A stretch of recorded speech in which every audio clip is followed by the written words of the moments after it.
kezaliman yang kita sebut itu tak nampak di depan mata kepala mereka. Mereka tak dapat merasai. Bila kita menyebut tentang penyelewengan perwaja, dia kata itu tak ada kena-mengena dengan kehidupan aku. Tak ada sekupang pun, satu sen pun duit aku yang rugi. Dia tak rasa. Tapi pada hari yang 99, pada hari yang ke-10, bila mereka bertindak ke atas Datuk Seri Anwar Ibrahim, memecat, menghina, menghukum, mempenjara, mencanang ke sana ke sini, luar negeri, dalam negeri, menghina Datuk Seri Anwar, menuduh macam-macam Datuk Seri Anwar ke perbuatan-perbuatan salah laku yang tidak bermoral, menghina dia, menghina keluarga dia.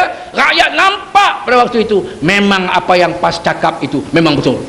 Kezaliman Barisan Nasional, kezaliman pemimpin-pemimpin UMNO, fitnah pemimpin-pemimpin UMNO. Maka dalam pilihan raya tahun 99, rakyat menerima pandangan-pandangan yang diberikan oleh PAS dan Barisan Alternatif, dan rakyat menolak mereka dengan hebatnya dalam pilihan raya yang lalu.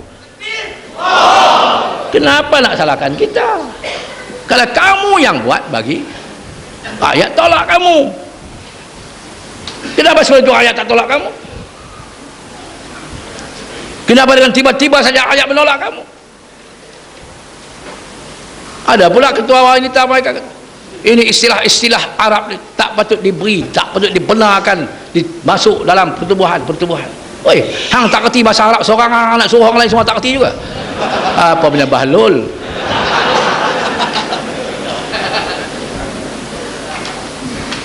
Tak ada kena-mengena, tak ada kaitan langsung.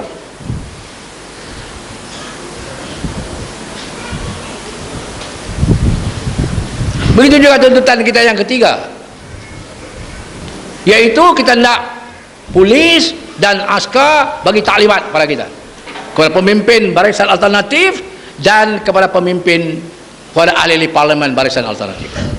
Kita ada 42 orang ahli parlimen Barisan Alternatif, campur Sabah 3 orang, 45 orang ahli parlimen pembangkang. Kita minta ketua polis negara dan ketua angkatan tentera memberi taklimat mengenai dengan peristiwa South Creek. Saya telah tulis surat pada mereka pada 18 hari bulan yang lalu. Saya tanda tangan sebagai ketua pembangkang minta taklimat itu diberi. Sebab kita nak tahu, kita juga berjumpa dengan orang ramai, kita ada kawasan, kita balik orang ramai berjumpa, orang ramai tanya, macam mana Ustaz? Macam mana Mahfuz? Kes Saud Kemali ini kami pun heran. Kita nak jawab macam mana? Kita kata berlaku lah. Yalah betul lah berlaku, tapi macam mana boleh berlaku? Kita nak jawab, aku pun tak tahu. Hang ahli parlimen apa hak tu pun hang tak tahu. Jadi susah kita.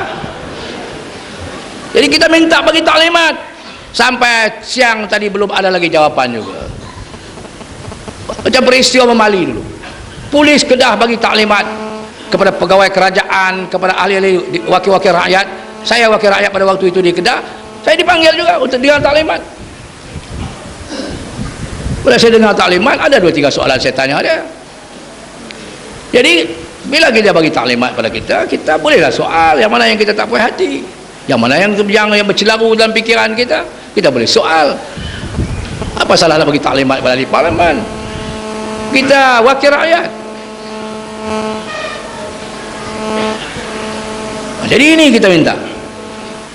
Ini yang kita tuntut. Ini nak dikaitkan dengan nama Islam dalam PAS, nak buang nama Islam. Ini apa ni? Kamu nak menambahkan lagi kezaliman kamu. Tak cukup dengan kezaliman yang kamu buat terhadap Datuk Seri Anwar Ibrahim, kamu nak zalimi PAS pula. PAS ada ahli dekat 800,000 orang, yang dalamnya ada ulama, ada tok guru, ada orang tua, ada aramil, ada janda-janda yang tua, yang muda, ada remaja, ada intelektual, ada profesional, ada petani, ada nelayan, ada ubad, ahli-ahli ibadah yang berdoa fi ana'il lail wa atrafin nahar, yang berdoa di tengah-tengah malam. Orang-orang ini menangis air mata mereka untuk melihat kemenangan perjuangan Islam. Kamu nak inanyai, kamu nak haramkan Islam dalam perjuangan politik dalam negara kita. Tak cukup dengan kezaliman kamu kepada manusia, kamu nak zalimi agama pula. Dulu saya telah terangkan di tempat ini juga dalam ceramah kita yang lalu. Apa kesan nanti bila Islam diharamkan? Saya nak menambahkan lagi kesan antara kesannya. Bila Islam tidak boleh lagi dijadikan agenda dalam perjuangan politik, rakyat akan kembali kepada pemikiran tahun 60-an 50-an, yaitu Islam hanya akan dilihat sebagai agama ritual semata-mata, agama yang tidak ada hubungan dengan pemerintahan, agama yang tidak ada hubungan dengan siasat, agama yang tidak ada hubungan dengan pemerintahan, agama yang tidak ada hubungan dengan undang-undang, agama yang tidak ada hubungan dengan pendidikan, agama yang tidak ada hubungan dengan segala-gala kehidupan manusia. Ini yang akan dilihat bila Islam dibuang daripada agenda perjuangan politik. Ini menzalimi Islam. Tak takutkah kamu kepada Allah? Kamu tak takut pada rakyat? Kamu boleh tipu rakyat, kamu boleh perdaya rakyat. Mereka pun kata apa pun kita akan hadapi. Menteri mereka menjawab, membuat kenyataan, kalau rakyat menentang, kalau kita nak buang Islam, nak buang agama daripada politik ini, rakyat menentang, kita akan hadapi. Kamu boleh hadapi rakyat, kamu ada kuasa, kamu ada bala tentera, kamu boleh hukum rakyat dengan kuasa yang ada pada kamu. Tapi ingat, ada lagi yang maha berkuasa yang boleh menghukum kamu. Kamu tak takut pada Allah? Kamu tak takut pada Tuhan yang menciptakan kamu, yang menjadikan alam semesta ini, yang berkuasa atas segala-galanya? Kamu tak takut? Kamu tak takut kepada azab Allah? Yang kamu nak bunuh ini bukan PAS, yang kamu nak bunuh ini agama Allah. Bila kamu buang perkataan Islam, apa yang berlaku pada Turki bila Turki buang nama Islam? Bila Turki mengharamkan Islam diperjuangkan dalam agenda politik di Turki, apa jadi kepada Turki? Apa jadi kepada masyarakat Islam di Turki? Apa jadi kepada Indonesia bila Soekarno mengharamkan politik Islam di Indonesia?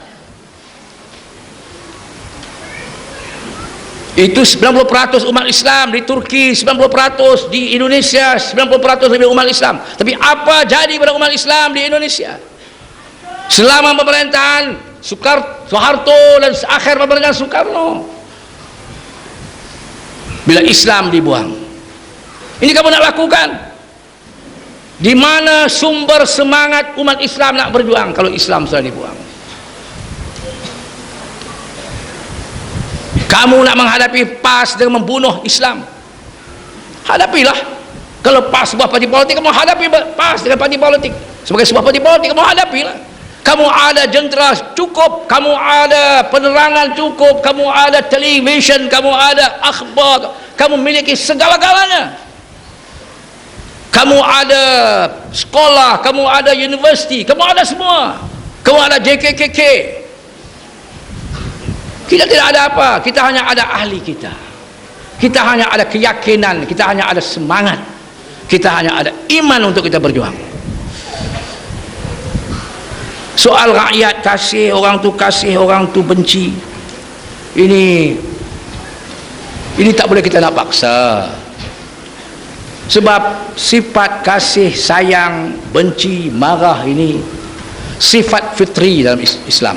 Sifat yang Allah jadi sama dengan Allah jadikan manusia itu. Setiap manusia ini dilahirkan oleh ibu bapaknya ke dunia, diciptakan Allah. Sudah membawa bersama mereka sifat kasih, sifat sayang, sifat benci, sifat marah. Sudah ada. Sifat bakhil, sifat kedekut, sifat pemurah, semua ada. Bila orang nak kasih kepada kita? Bila kita buat yang orang nampak benda yang kita buat itu betul, orang kasih kepada kita. Tapi bila kita buat satu perkara, orang nampak benda yang kita buat itu tak betul, orang benci pada kita. Lebih-lebih lagi bila kita berulang-ulang buat perkara yang tak betul. Bila kita bercakap, orang nampak benda yang kita bercakap itu betul, orang suka pada kita. Itu yang Tok Guni Aziz kata, 2 malam turut dia kata sama dengan saya. Dia kata kita bersyukur banyak-banyak kepada Allah Ta'ala, kerana apa yang kita bercakap rakyat percaya. Tetapi apa yang mereka bercakap rakyat tak percaya. Ini nikmat yang kita tak boleh buat. Kenapa rakyat percaya apa yang kita cakap? Kalau nak kira mereka buat fitnah kepada PAS tahun 59, pilihan raya 59, saya masih sekolah lagi pada waktu itu. Saya dalam sekolah lagi pada waktu itu, tahun 59 dalam pilihan raya. Pagi nak mengundi, malam nak mengundi. Perikatan UMNO pada waktu itu menyebarkan risalah, berselerak risalah disebarkan di Kedah dan di Perlis. Sebab pada waktu itu pilihan raya diadakan bertingkat-tingkat, dimulakan di Perlis dan di Kedah, pilihan raya tingkat negeri. Risalah memfitnah bahwa Dr. Burhanuddin Al-Hilmi rahimahullah terlibat dengan hubungan dengan komunis. Padahal tak ada apa-apa pun surat itu. Surat itu hanyalah surat hubungan di antara Dr. Burhanuddin Al-Hilmi dengan seorang sahabat dia juga yang